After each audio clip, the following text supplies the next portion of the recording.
In the given volume versus temperature diagram, what is the relationship between pressure P1 and P2? The question involves the relationship between pressures P1 and P2 in a volume versus temperature diagram. Using the ideal gas equation PV is equal to nRT, we can write in terms of P is equal to nRT by V. And we know the slope is given by V by T. For a given gas, Nr is constant. Hence, at constant pressure, we note P is inversely proportional to the slope. For a given gas, Nr is constant. Hence, at a constant pressure, P is inversely proportional to the slope.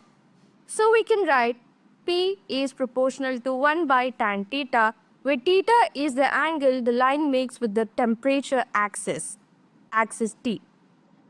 From the diagram, we can see that theta 1 is less than theta 2. That is because tan theta 1 is less than tan theta 2. Since we have pressure inversely proportional to tan theta, we get P1 is greater than P2. Hence, the correct answer is option D, P2 less than P1.